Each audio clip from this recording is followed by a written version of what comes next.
नमस्कार, आप देख रहे हैं बिस्तक। मैं हूं रजत देवगन। आज के मॉर्निंग एडिशन में आपका स्वागत है, जिसमें हम बताते हैं ग्लोबल संकेत कैसे हैं, आज बाजार की चाल कैसे रह सकती है और कौन सी खबरें हैं जो स्टॉक स्पेसिफिक असर डालेंगी। तो शुरुआत करते हैं ग्लोबल संकेतों से। अगर बीते सत्र में देखिए तो अमेरिकन मार्केट्स में हायर लेवल पे हुई थी प्रॉफिट बुकिंग, लगभग 1.25% के आसपास की गिरावट डाउ जोन्स, S&P 500 और नास्डैक में देखने को मिली।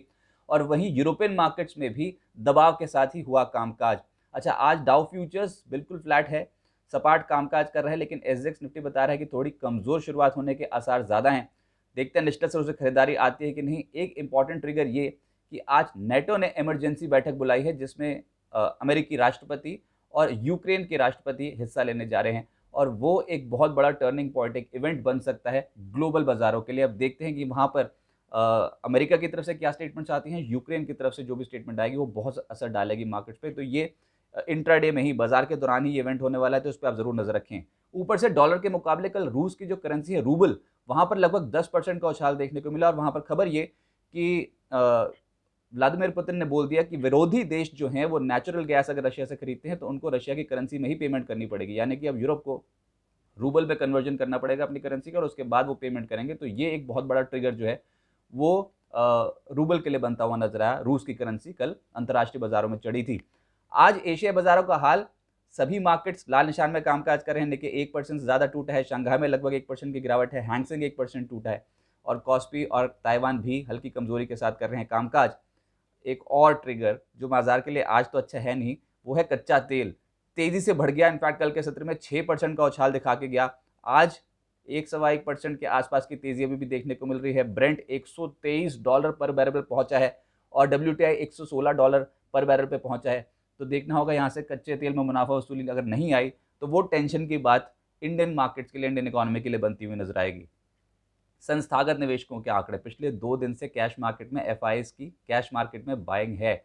ये बहुत पॉजिटिव ट्रिगर, पिछले सत्र में भी 481 करोड़ रुपए की कैश मार्केट में नेट खरीदारी एफआईएस की ओर से हुई, और घरेलू निवेशक हायर लेवल्स पे थोड़ी सी प्रॉफिट बुकिंग करते आए हैं। ठीक है, हिम्मत की थी, निचले स्तरों से अगर संभाला था बाजार को घरेलू निवेशकों ने, खरीदारी की थी, तो अब मुनाफा वसूली भी हल्की हल्की करते चले जा रहे हैं। 294 करोड़ की बिकवाली डीआईएस की ओर से। आज बाजार का आउटलुक कैसा है देखिए, लगातार 4 ट्रेडिंग सेशंस ऐसे हो गए हैं जब बाजार ने 17,320 के ऊपर बंद नहीं दिया, और ये हमने आपको इनफैक्ट कल शाम को ही बता दिया था कि 17,320 बहुत इंपॉर्टेंट लेवल है। इस समय एक रेंज में बाजार कामकाज कर रहा है। आज वायदा एक्सपायरी है, वीकली वायदा एक्सपायरी निफ्टी और निफ्टी बैंक की, लेकिन 17,000 17,450 इस रेंज को पकड़ लिया है बाजार ने। निफ्टी के अहम लेवल्स नोट डाउन कर लीजिए। सपोर्ट के तौर पर 17,193, इसी के आसपास खुलने की उम्मीद ज्यादा है। 17,128, इसके बाद 17,062, ये इंपॉर्टेंट लेवल्स रहेंगे, और अल्टीमेटली 17,000 तो है ही। रेजिस्टेंस के तौर पे 17,391, 17,457 और 17,523, ये इंपॉर्टेंट बाधा का काम जो लेवल्स हैं जो कर सकते हैं।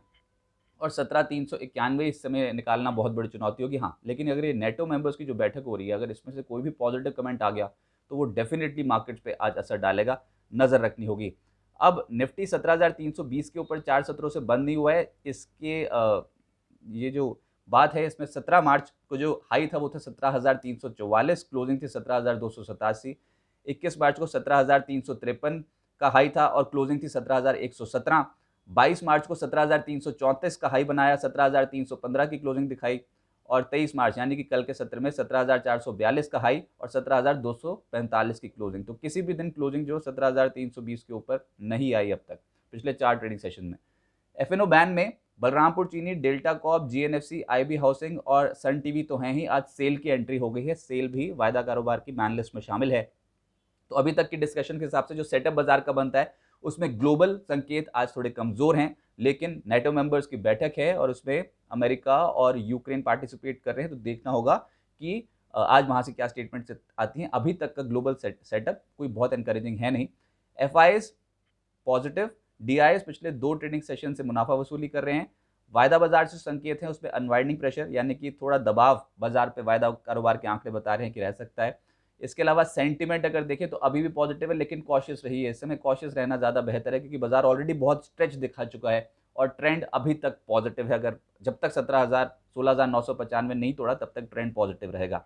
अब दलाल स्ट्रीट से जो बड़ी खबरें आई हैं उन पर नजर डालते हैं। सबसे पहले रुचि सोया, ये स्टॉक फोकस में रहेगा, क्योंकि आज से 28 मार्च तक कंपनी का FPO follow on public offer खुलने जा रहा है, और एफपीओ के जरिए 4,300 करोड़ रुपए पतंजलि ग्रुप की एक कंपनी जुटाने जा रही है, जिसमें एफपीओ की प्राइस रेंज जो रखी है वो 615 से 650 रुपये रखी है, और शेयर ऑलरेडी पिछले कुछ दिनों में अच्छा खासा करेक्ट हो चुका है, क्योंकि बहुत ऊपर चला गया था, 900 के ऊपर ट्रेड कर रहा था, अब हल्का हुआ।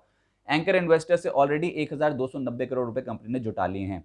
कोटक बैंक के ऊपर बड़ी खबर है, इस पर जरूर नजर रखिएगा, क्योंकि कैनेडा पेंशन फंड बैंक में 1.4 से 2% हिस्सा जो है वो आज बेचने जा रहा है। एक ब्लॉक डील होगी जो 1681 से 1769 के आसपास हो सकती है इस भाव पे, तो यानी कि डिस्काउंट पे हो सकती है ब्लॉक डील, और इसका असर डेफिनेटली स्टॉक प्राइस पे इनिशियल टेक्स में पड़ेगा।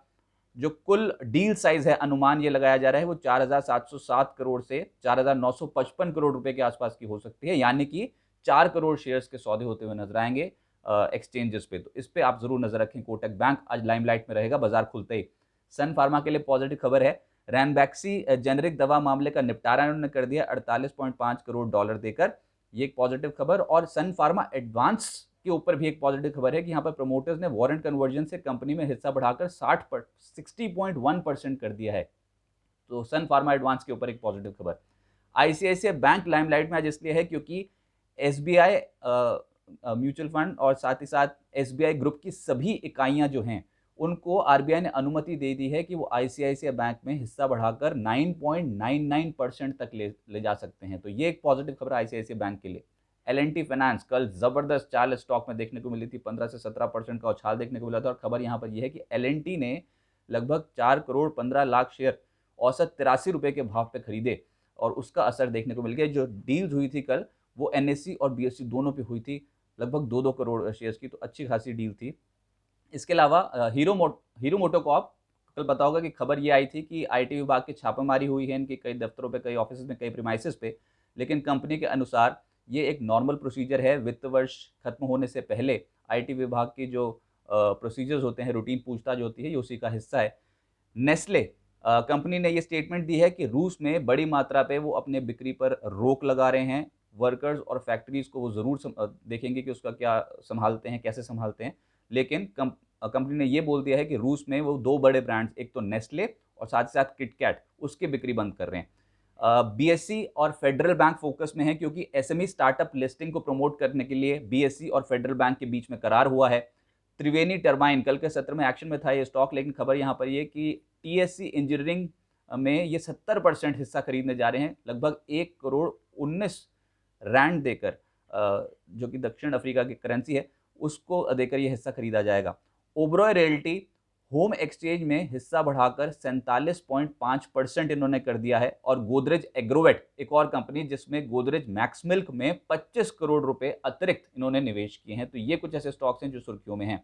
अब बारी है ब्रोकिंग हाउसेस रिपोर्ट्स की, जिसमें सीएलएस से कोटक बैंक पे, क्योंकि आज बड़ी ब्लॉक डील होने जा रही है, कनाडा पेंशन फंड अपना थोड़ा हिस्सा बेच रहा है, तो इसका असर सीएलएस से मानता है कि होगा, लेकिन उन्होंने अभी भी बाय रेटिंग को बरकरार रखा है, और over period of long term मानते हैं कि 2200 तक का लक्ष्य यहाँ पर कोटक बैंक में देखने को मिल सकता है। Bank of America Merrill lynch, bank of America securities की सन फार्मा पे जो रिपोर्ट है, आज सन फार्मा पे अच्छी खबर है। इन्होंने एक सेटलमेंट किया है, बहुत समय से ये लंबित पड़ा था मामला रैनबैक्सी ड्रग का, उसका उन्होंने आज जो निपटारा किया है। उसके बाद एक जो रिपोर्ट आई है उसमें बाय रेटिंग बरकरार रखी है बैंक ऑफ अमेरिका सिक्योरिटीज ने, और लक्ष्य दे रहे हैं 930 का सन फार्मा पे, इसको जरूर रेडार पर रखिए। आज सीएलएसए की टाटा मोटर्स पर रिपोर्ट आई है, सेल रेटिंग उन्होंने बरकरार रखी है, और वो मान रहे हैं कि 392 तक लुढ़क सकता है ये स्टॉक। FY22 और FY24 के लिए वो मान रहे हैं कि JLR के जो वॉल्यूम्स होंगे उनमें अब कमी देखने को मिलेगी, और JLR वॉल्यूम अनुमान 4 से 7% घटा दिया है सीएलएसए ने।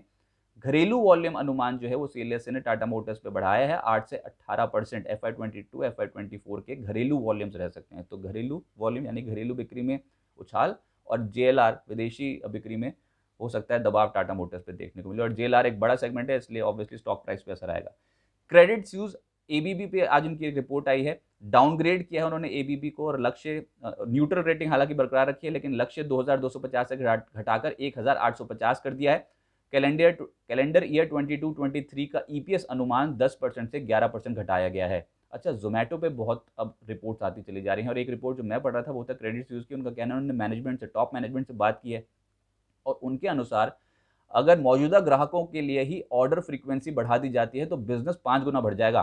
अब अलग अलग ब्रोकिंग हाउसेज पॉजिटिव कमेंट्स कर रहे हैं जोमेटो पे, और टारगेट बहुत सारे ब्रोकिंग हाउसेज के 100 से 130 135 के रेंज के हैं, लेकिन ये स्टॉक जो है वो टच से मस नहीं हो रहा, ये 80 के आसपास यहाँ पर जो है वो टिकने की कोशिश कर रहा है। लेकिन हाँ, जोमेटो पे ब्रोकिंग हाउसेज की कमेंट्री हाल फिलहाल में सुने तो वो पॉजिटिव है, तो इसको रेडार पर रखना होगा। क्रेडिट न्यूज़ बोल रहा है कि frozen foods, robotic equipment, automated food preparation, predictive analytics, इन सब का मिश्रण अब जोमेटो में देखने को मिलेगा, और एक नई एज की कंपनी है, तो देखते हैं यहाँ से कैसे परफॉर्म करता है। लेकिन हाँ, ये 10 मिनट की जो डिलीवरी देने वाली बात थी, ये खिचड़ी पकेगी कैसे, ये अभी तक समझ नहीं आ रहा। जेफरीज, बंधन बैंक पे इनकी एक रिपोर्ट है, बाय रेटिंग इन्होंने बरकरार रखा है और 380 का लक्ष्य लेकर चल रहे हैं। और जेफरीज की एक और रिपोर्ट है एचडीएफसी लाइफ पे, जिसमें उन्होंने बाय रेटिंग को बरकरार रखा है, टारगेट दिया 820 का।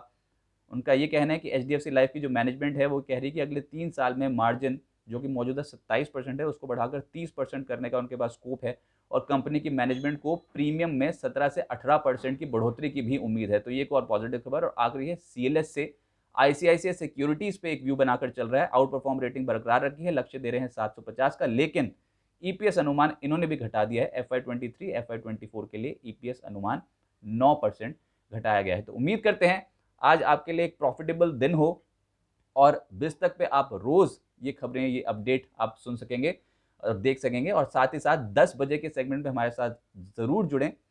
आज के दमदार सौदे, आज के मेहमान हमारे साथ मानस जायसवाल जी होंगे, जो आपकी मदद करेंगे। और आपका कोई भी प्रश्न हो स्टॉक मार्केट से रिलेटेड, या फिर अगर आप पोजीशन बनाना चाहते हो, आपकी पोजीशन ऑलरेडी मार्केट पे हो, तो एक बार अपने प्रश्न बिस्तक पे जरूर पूछें। 10 बजे आपके प्रश्नों का इंतजार रहेगा।